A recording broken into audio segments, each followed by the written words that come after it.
Good morning. Good morning. It's another day in paradise.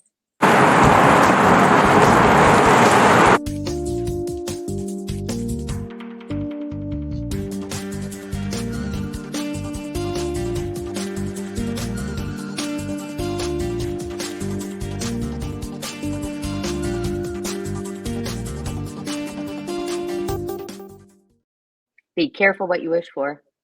What happened? Well, we were all hoping for it to warm up a little bit. When I walked the dogs this morning, ice. Oh, Yeah, which we wouldn't get if it were really freezing cold. So anyway, we're in for an interesting day in Chicago today. so I'm driving to the northern suburbs. Is that going to be okay? No, it's gonna be challenging. You playing tennis today in the northern suburbs? Oh, good for you. Good for you. Just drive carefully. Well, everybody, good morning. This is Monday Morning Coffee with Kyle and Ann.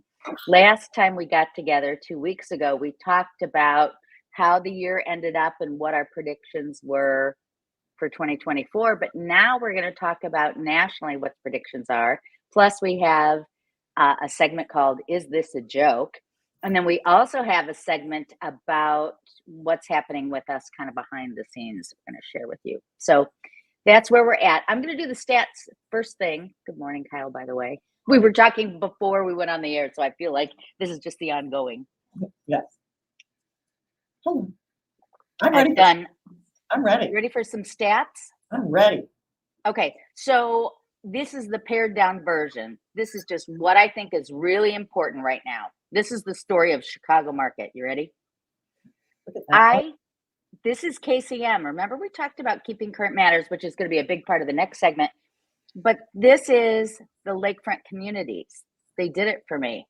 Now, this is condos and single family homes combined. So it's a little off, but at least it's through December. And this is the inventory of what's on the market. Number of the homes actively for sale. And you see that it's way below for December, right? Right. Wait, go back. Just one quick sec. Normally, we would see a big blip, a big hump in March, April, and May. And yeah, we don't. No, exactly right. The 2023 was the crisis of inventory. And as we're about to see, we're still in the first 2 weeks of January in a crisis of inventory. But again, to set the stage, this is single family homes in the lakefront neighborhoods. We have fewer homes on the market through December than we have had since 2008 or before. Okay. As much information as they'll give us. Here are condos, same thing. And you'd think condos, oh, everybody wants to be in a single family home. Everybody wants to leave Chicago. Everybody wants this or that. No, I mean, there are no condos for sale. And we're going to talk a little bit about why that is and why that could change. This I wanted to show you. I thought this was kind of a fun, let me get rid of our names. This is single family homes from January 1 to January 21, because I just like to geek out on the stats. Okay, this is single families just in our neighborhoods, 208 single family homes. And what you see here is a graph of prices. So you can see around the median price is where we have the most homes currently on the market, pending and sold. But you can see the differential between, there's not that much difference between what's active and what's pending here and sold. I mean, there's just not a lot on the market. Here's what the condos look like, and not a surprise because it's skewed to the lower price. But this I found interesting, and I think here's my hypothesis. In this $300,000 range, there's a real desire, and they're getting snapped up. Do you see how there's a peak on the sold, and it's pretty strong in the pending, but yet this dips down? We got two Vs. One V at the $300,000 price point and another V at the $500 to $700 price point, which I know from experience with my clients, that $500 to $700, there's just not enough out there. And they go like there's nothing. Exactly. Yeah. So I just thought that was all interesting. And then in my quest to give you the very latest and greatest, this is under contract for last week in the MRED, Midwest Real Estate Data. So under contract last week, yes, we had more go under contract than in the year before. We had 2,278 properties go under contract versus 1956 a year ago. But look at this. We still don't have as many properties going on the market in the first 2 weeks of the year. That's terrible. This year than last year. So, I mean, granted, in December, a couple of weeks, we had more go on the market, but I mean, almost every week, with the exception of one or two in the last 6 months, we've had fewer properties go on, and so anyway, so that's it, bottom line. But we have what KCM, Keeping Current Matters, suggests is improvement is on the way. They say, yes, improvement's coming. And okay, yes. Let's talk about what that means. Do you want to just go to it right now? Let's go. So this is Keeping Current Matters is an organization that just provides data. And not only data, but data and insights based on their years and years of experience. It started by a guy who was in real estate for a long time and then set up this company. So he really understands real estate, and he's routinely cited as one of the most influential people in the real estate industry. So this is not just like nothing. This is their take on the nation. So this is national. He's a student of the market, and his opinions are formed by looking at multiple sources of data, not just one, not just an outlier. He looks at everybody. But he looks at it and he doesn't just let that wash over him. It's his years of experience being able to say, with this kind of previous data, X happened instead of Y. And so we're more likely to have X happen again. So anyway. Exactly right. So it's going to be the year of the fives, everybody. That's what he says. Yeah. And for a lot of people, 5's a lucky number. That's right. All right. So the first thing that is most important to the real estate market in Chicago, I'm just going to extrapolate some of this for Chicago, is that enough people believe that interest rates will start with a 5, that will be the first number, it'll be 5.8, 5.9, it'll be under 6. But we're going to get under 6 at some point. Yes. Yeah. And so early in the year. And just to remind you, it's 6.6 nationally, and this was as of a few weeks ago, but I pulled up and added to our screen today as of January 18th, Freddie Mac 6.6. So that's where we are today. But they say as early as May, right, Kyle, that it could be a 5 point something. Yeah. And this is just, so he's citing what these leaders are saying.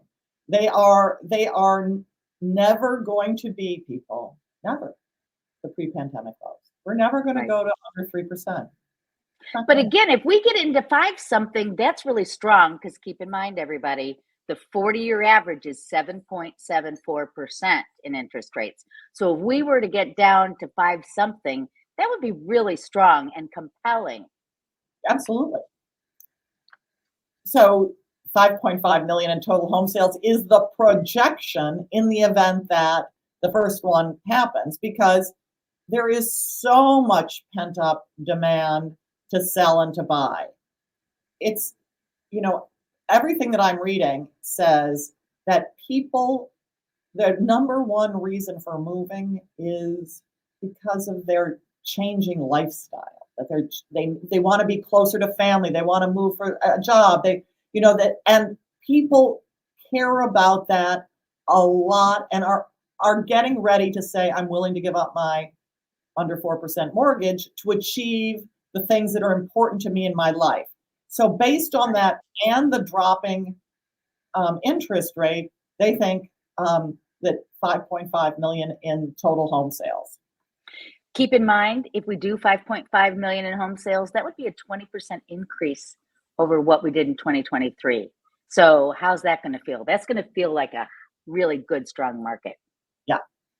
So this is what they this is the picture of the problem that was 2023. And it includes data through, I think, 2020, most of 2023. Overwhelmingly, people have under a 4% mortgage. I mean, it's just overwhelming. That number is declining because of people moving. But do we have the next slide that shows? Yeah.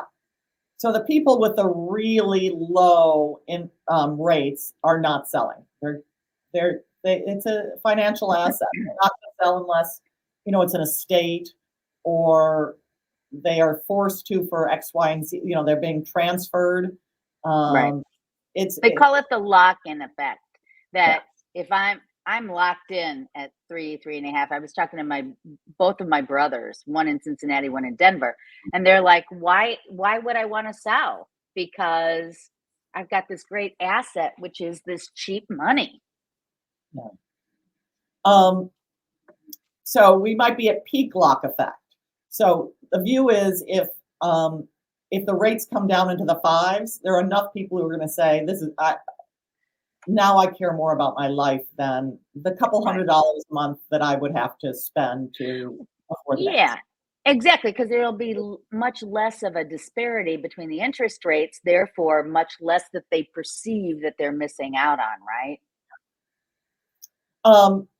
Homeowners who aren't selling are influenced by 90% of November sellers said that they were selling no matter what the rates were. So people are really wanting change, and they're finally saying, heck, I'm going to do it.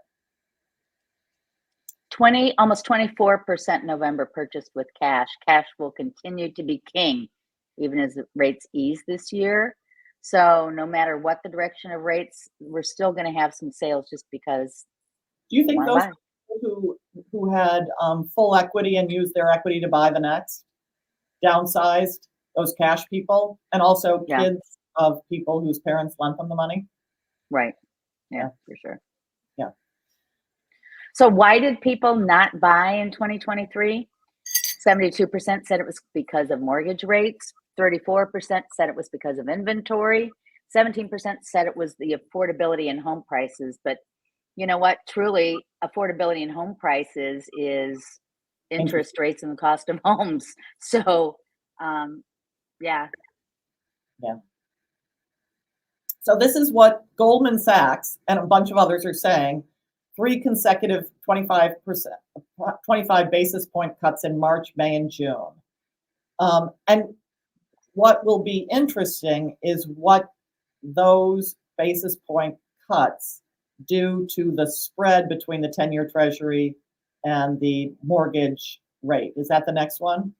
Because the average spread is 1.72%, and right now it's at 2.78. So, and we're down we were over 3 last year. So this during uncertain economic times, the spread between the Treasury yield and the mortgage interest rate grows to protect lenders. Lenders are like, I don't know what's going to happen, and I don't want to have all this bad debt for me. Mm-hmm. So as things come a little bit more normal, that spread will shrink, which is good. And as consumer confidence grows, and as we, as we get things here, once we know our future. Right. All right. Home prices. So what's going to happen with home prices? Look at that. You all have seen this graph before. This is the typical month over month, how much home prices grow in different months. And it's because it's not a surprise. April, May, June, it's the hot months. Right. We always see the peak in the April, May, June months. And here it is not seasonally adjusted. But look at 2023. So what KCM tells us, because they talk to us, they have a thing, is, we're going back now to much more normal rates. And people panic that meant we're going to have to lose, have price drops, like in January when appreciation went to minus 5%, when prices were dropping. And he's saying, no. It's just that the increases are less. We're getting back Right. to increases less. We don't have to go back to, we don't have to have losses for there to return to the norm. And we're getting Right. So appreciation was not as high as the 49-year average, but there was still appreciation, guys. And here, look at 2024, and you can see all over the board from the mortgage bankers, Fannie Mae, NAR. Actually, Zillow and Realtor.com were the only two that were predicting depreciation. In average, it's 1.5, but this was done in November, right? So this is much more conservative than even what they're saying 2 months later, based on what they see going on. Yeah. So this is just so you have a sense that the home price expectation survey is not just one person; it's 100 experts across industry, and so the information you're seeing on the other slides is not just KCM's ideas. This is the home price expectation survey done by Fannie Mae. So. And look at what the results of the expectation is. Yeah. They're saying less appreciation in 2024, but it'll be very interesting. Steady. Yeah. As things go on. So home prices, this bodes well for people buying homes. Yes. However, if we get into the fives, we could be seeing increased appreciation of more like 5% if this frenzy. Yeah. And that's what they're saying now. 5% is the price appreciation rate. This is Freddie Mac month over month. Percent change in home appreciation. Right. Again, Case Shiller. So this is what happened. This is 1980 to today. You know, it just the only downtime was that 2008 to 2012. Other than that, we have had price appreciation. And you lived through that, God. I worked through that. It was interesting. But anyway, so that's the point. I mean, even if we don't go up to 5% appreciation this year, we're still going to have minimum 2.5, right? He's saying the average is 1.5, but if we get into the fives, we could have a feeding frenzy. And so here's my point, Kyle. We're in this lull right now. There's not enough inventory, but these buyers should be pre-approved and ready to go, because if those rates drop and stuff hits the market, they need to be there to snap it up before any more appreciation occurs. Am I right? You are right, but I'm also speaking to sellers. Get your houses ready now. Yes. These sellers are ready to go, but they're not going to buy anything. And they're not going to buy willy-nilly. So do your work now so that you're ready to take advantage of the market and price it correctly, because then you'll be snapped up. You'll get it at the top of it. You won't be one of these, well, somebody else is better and I'll go buy that. Be smart. Be smart. Exactly right. All right, let's change the topic for just a second. You and I were talking before we went online that we had a frustrating weekend. Folks, I know it looks like we were all glamorous, right? Like, what is it? $1 million listing, LA, Ryan Serhant, all this stuff. And yeah, I know we're glamorous and it looks like we got it. But we want to share with you a little bit about some of the frustration we have behind the scenes. We're calling it a bitch session. Yeah. But okay, so we're talking about what's going on for a few reasons. Number one, to alert you as sellers as to just stuff happens. Yeah. To shake our finger at our colleagues and say, come on, guys, right? And to also maybe school buyers a little bit if your buyer's agent isn't helping you understand what's going on out there. All right. So you want to tell your Saturday experience first? Mine was a Sunday experience. And here's the thing. Whatever. Happen. But, it's cold out. And So I go to my listing. I get the place looks beautiful. My seller made it look beautiful. We have it all ready. I'm there, 20 minutes For a early. showing. You're So, ready to meet another buyer who's made an appointment to come look at this property with their client. yes. And I get there early. I do everything to make it look beautiful. I'm downstairs wait because it's a condo. I'm downstairs waiting. And the agent got one of her colleagues to cover for her because she was traveling home. And so I text her, I'm like, where is everybody? And she said, let me check. And then her colleague said, oh, we decided to cancel. Didn't tell you. You had to request the information before you found out that they canceled. And your Well, appointment was for when, and when did they cancel? 12:30, my appointment was for, and I found out at 12:50. Now, it's not the end of the world, but my seller was so excited to be having somebody come through and was looking forward to the feedback. And yeah, Clean the place, because nobody shows their place the way they live. I mean, you put everything away, you clean, you take the garbage out. Am I right? You go out in the cold weather so you're not at the home so the showing can occur. and see, but here's the point. The minute, so let's say, the minute the buyer says, I don't want to see X property, I am texting that seller's agent so that the seller's agent can say, because I get it. Some buyers are like, I know everything, and so I don't want to see something. Fine. Text me and let me know. And but you raised, when we talked a little bit earlier, a really good point. You may think you don't want to see, so I often add to my recommended properties to look at something that is not what they're looking for, but that is good.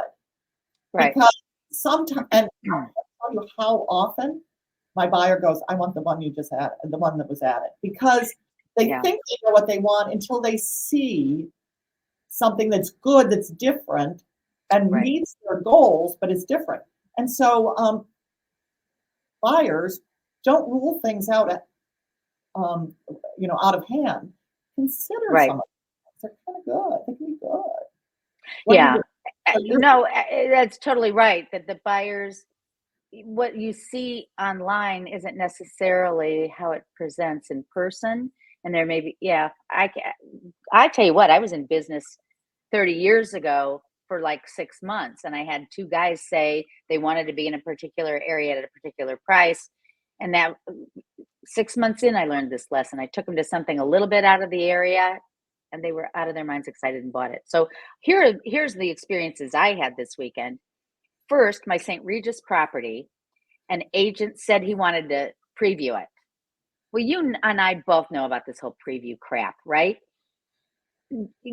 You're supposed to work with your buyer, go through everything, and then you show up together. If you're previewing for your client, they're either like president of the United States or, a Hall of Famer in sports, or what the hell. So I text him back and I'm like, what's going on? Why are you previewing? Because you can see everything online.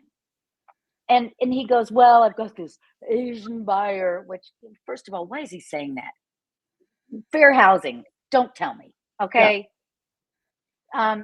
So I've got this buyer and he wants me to go through and cut a few for him so he only sees. Well, you can do that over the phone. You don't have to see my property. But I'm like, okay, I'm going to, I texted my seller. I said, this is the situation. Do you want to show it? I would recommend yes, just because you just never know. Can't sell it till you show it, right? So I meet him, preview it. He's in and out in 30 seconds and says, yes, I want to show it tomorrow at 4. Fine. Saturday afternoon at 3:00 comes, and he texts me and says, buyer says he doesn't want to see it after all. 3:00 to 4:00 on a $1.9 million property. It's not fair. That's just not fair. It's not the way for an agent to conduct business, but at least he canceled. Yesterday, my 1440, where I've got a tenant, this young gal, and I know she's young gal because of the way she handled the situation. Plus, I've never worked with her before. And you and I pretty much know the players in this marketplace, right? I mean, let's call a spade a spade. So, okay. So she puts me and she says she wants 130. And I'm like, yeah, that's good. I'll do 130. and I'm just about to press the button to confirm it because my open house ends at 1, and she reschedules for 3:30 or 3. I'm like, oh, crumb. Okay, everybody, here's the deal. We're real people, right? And we're trying to stack up our appointments back to back. So now I've got like 1 o'clock to 3 o'clock of time I need to fill and be productive on a Sunday. But I'm still going to show the hell out of that property and try to sell it, right? I'm not going to say no, but I'm concerned about my tenant because now we're like 12 hours in advance, right? Which isn't fair to the tenant, but I ask him and he says yes. So now I'm in my open house at 12 o'clock and she reschedules again. She doesn't call me. God forbid she'd pick up the phone and call me and say, oh, is it just as easy for you to show it at 2:35 because we had a cancellation or whatever, which a tenured agent would do. God, do you like my pitching? I'm just losing it here. Anyway, so okay, but I'm on my phone. I see it. So I call my tenant and I say, this is on you. You let me know. He's like, no, it's okay. It's okay. So, okay, now I just have to figure out something productive to do between 1 and 2:35. So I show up at 2:30 and an agent who lives in the building and works the building is in the lobby. Come to find out she's also waiting for this agent. Now it's 2:40. Neither of us have heard anything. She texts the agent. She's like, oh, we're going to be a little late. But she hasn't said anything to me about being a little late. And she's already 5 minutes late for me, but she hasn't said anything. So I'm just sitting there going, what's going on? What's going on? Finally, at 2:45, I text her and I said, are you coming? And then she texts back and she says, we're held up. And then at 2:50, so now 15, 20 minutes late, she texts and she says, she just cancels. She just cancels. She doesn't say anything. She just cancels within the application. So I wrote her back by now. Okay, I did lose my temper, folks. I have to admit. So I wrote her back texting wise, and I said, you're canceling now at this minute. That's highly unprofessional.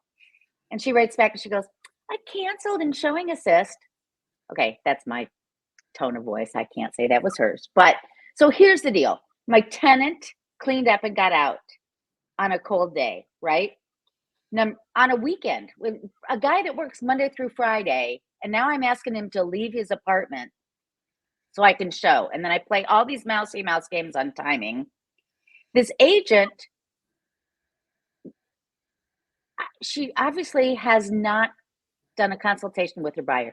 Guys, if you're a buyer, you may not think it's for you. And as Kyle said, you still are going to learn something from it. But you know what? Out of sheer courtesy, show up. Okay? And then agents, make sure you understand what your buyer wants. Don't play this game of I'm going to show you junk or what I think is junk to you so I can show you what a great property this is. Don't do it. Be very specific. And Kyle and I have taken training so that we know how to work with our buyers such that we know what they want. We look at stuff. We talk to them online. By the time we go out, we can literally show you what you want to buy. If it's out there, we can find you a property in 2 trips out. Okay? It's none of this Mickey Mouse back and forth.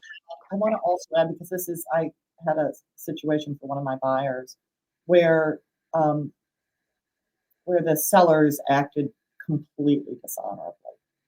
And the agent on the other side acted completely dishonorably.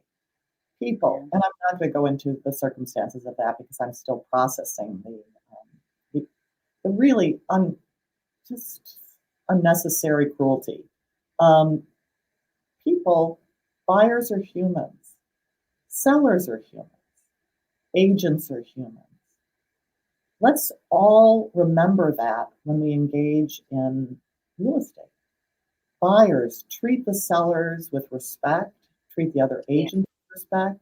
Agents, treat everybody with respect. Sellers, treat everybody with respect. I mean, good Lord, there have been unnecessary roughness, my football comment. Yeah.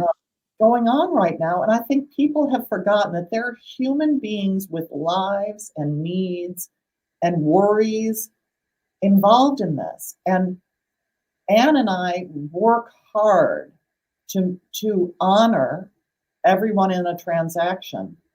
Right. And what we're finding right now is that people are not doing the same, and we want you to do the same. I'm not trying to shame anybody a little bit, but Yeah, sorry for my tirade. I just, no, I I kind of mean, lost it here.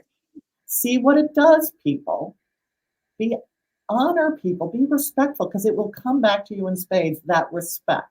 So Yeah. now you have something funny you want to show me. We've gotten off our high horse. Okay, we're going to end that segment. We're done. Thank you for indulging us. Yes. All right. So, speaking of insanity, the next segment is this a joke? Take the names out. Oh my gosh. Okay. I was looking for the best property for you to buy today in the median price point for a single family home, which y'all know if you watch our show is about 1.3 million in the Lakefront communities. So I came across this lovely listing. I'm not going to tell the address. You can contact me offline if you like, if you want to know what it is. But okay, so it's right in the sweet spot, right, Kyle? Yeah. 1,250,000, 4-bedroom, 3.5 bath, 2-car garage, built in 1984, 2644 square feet on a 25 by 117 lot, right? In Okay. Lincoln. Seems like any kind of there. That seems totally got it. Okay, next. You're ready to see it now, aren't you? You're about to. Okay. Oh God. This is okay. Nothing wrong with the finishes. I'm talking about how they prepared it to show it and how the photography looks. No, this is Kyle Harvey photographing on her iPhone. I don't know. Right? What in the Sam hell is this? Is this? Oh Okay. God. This is the blow up. I had to do the blow up. So this is the living room. Is this rented? Is this as good as they could get it? Let me look. Or is it the agent's own home? Because let me tell you, people, I am often. It is. This person does have their license. Yes. But it's So, again, it's not anybody that we typically work with.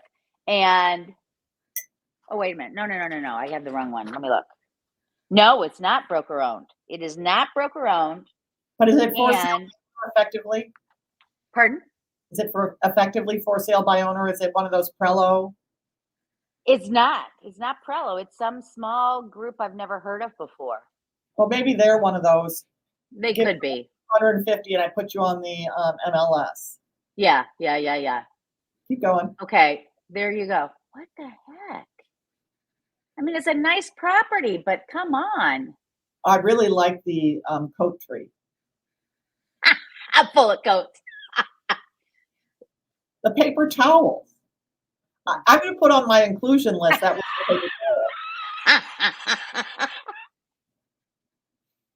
Okay. Oh my. Right? Well, somebody tidied this room. Oh, Okay. Okay, so you've got the roof deck thing going on, and that must have been taken in the spring or something. Look at that. Isn't that nice? But okay, so I want to go back. Look at how dirty that. Interior property features, exterior property features, none listed. Under broker private remarks, property to be sold as is, needs a little TLC. What, you think you couldn't do that? Under description, where you really say everything you've got? Single family home, duh. Really? Is that what you're selling? In picturesque Lincoln Park area, 4-bedroom plus 1-bedroom lower level, 3.5 baths. Okay, 3.5 baths, which just shows you it's an agent not in our area, because we're 3.1 baths, 3 full, 1.5, right? Open concept home, finished lower level, 2-car garage, a must see. All run-on sentences. That's it. That's all they say. How many days on market? 2. It's just brand new. It's brand new. We'll report next week if it sells, because there's not a lot on. Though I gotta tell you, you know what? And it just might, but Goodness gracious. Not a great year for construction. Just FYI. I mean, Things don't necessarily, I mean, this looks in okay, I don't know. It must not be in great shape if they're insisting it's sold as is. right. It's got the yellow floor, but you can't see much of the floors. I mean, the kitchen, I mean, Acceptable. not terrible. There must be something really bad if they're insisting. But then the price should not be in the mean. I don't know. We'll see. Anyway, There we go. Ugh. Well, next week I should have some pictures of my new listing. When we hang up, I'm going to choose them. I have one more if you want to see it. One I thought was the best listing. This has been on the market 5 days. Oh, 2021 Moffett. Okay, that's why we ask you, everybody, to get your photos done in the spring. This agent did it. This is, you just saw the how not to. Now you're going to see the how to. Yeah. Okay. Oh, wait, let me just go back. 1,325,000. Again, 4-bedroom, 3.5 bath, 2-car garage, built in 1892, 3,400 square feet. Now it's a short lot. Pretty, right? Yeah. Beautiful. They made it look beautiful. They did. Oh, that looks small. Not a huge kitchen, but they've got an eating area across. How charming is that? Darling. Yeah, 2 smaller bedrooms up. How far west? This is one of 2 baths up. What? How far west is Moffett? Moffett. Oh, I happen to have my little sheet here because I don't remember off the top of my head. 2,000 west, so Damon-ish. Yeah. Okay. And 1,800 north, so Bucktown. Yeah. No. Great location. Great location. Another pretty bath. Downstairs, pretty. I mean, here's the lower level rec room. How cute is that? It's ready to go. That's going to go. How many days on the market? So that's only on the market 6 days. I bet you it's under contract already. We'll see it go under contract today, right? Mm-hmm. This is, I just have to give a shout out, Elliott Small. Well done, you. I'll give a shout out to my colleagues when they do well. I love it. So. Well, everyone, we went long, and we'll be back next week with more. If you have questions, let us know. Thanks for watching, everybody. Bye.